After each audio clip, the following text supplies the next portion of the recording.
Lindsey, owner of SugarPlum Confections and author of delicious desserts to satisfy your sweet tooth. You know, my favorite time of the year is the fall season. The leaves are changing, it's getting a little colder, and I get to enjoy one of my favorite pastimes with my family, which is going apple picking.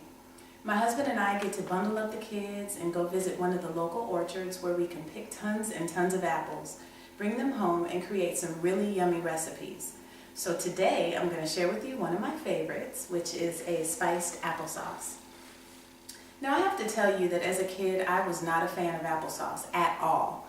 I just remember that kind of bland, jarred stuff that we grew up with, and it wasn't until I had children of my own that I discovered how delicious it can be. Especially when you start adding some great spices like the cinnamon and the cardamom, it really transforms this recipe into something special. And I have to tell you that my son absolutely loves it. I promise you that you will never look at that jarred stuff again. It really is one of my favorite ways of cooking apples. So let's go ahead and get started with our spiced applesauce. What I have here is about 3 pounds of apples, which equates to about 6 to 8 medium-sized apples that I just peeled. I cored them and I cut them into about 2-inch cubes. And it's really up to you to use whatever apple you like.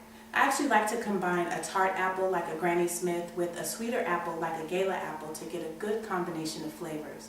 But again, it's really up to you. Just remember that you want to taste your apples before you use them in this recipe, because that's really going to determine how much sugar you'll use. Obviously, if you have a more tart apple, you'll need more sugar, and vice versa if you use a sweeter one. So I'm going to go ahead and put my apples in this large pot. Get them all in there. Then I'm going to add 1 McCormick whole cinnamon stick, which will give the apples a really earthy, warm sweetness.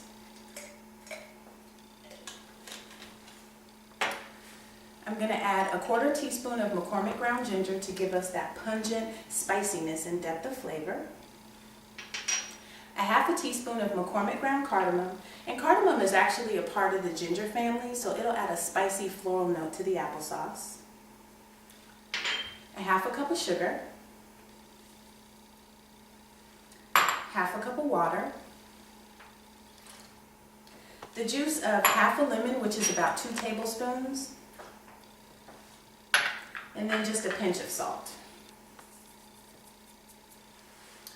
Then I'm going to go ahead and turn my heat on to about about medium heat. Give my apples a stir. Then I'm going to go ahead and let my apples come to a simmer and let them cook for about 10 to 15 minutes until the apples are tender.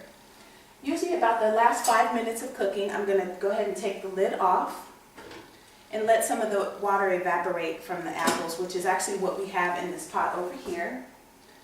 And as you can see, the apples are really tender. It's easy for me to go ahead and mash them. So I'm going to take my potato masher and just go ahead and work through the apples a little bit. Now I actually prefer a chunkier applesauce, but you can certainly mash a little bit more if you like a smoother consistency. But I think this is pretty good right here. Okay, let's go ahead and give our apples a taste to see if we need to add a little bit more sugar. No, that's perfect right there. So I'm going to go ahead and turn my heat off.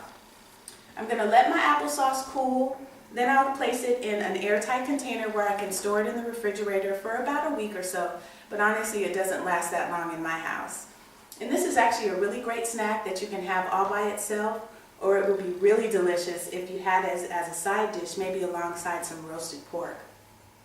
So that's it. That's my spiced applesauce. I'm Konya Lindsey. I hope you enjoyed. Don't forget to visit me at www.sugarplum-confections.com. I'll see you next time.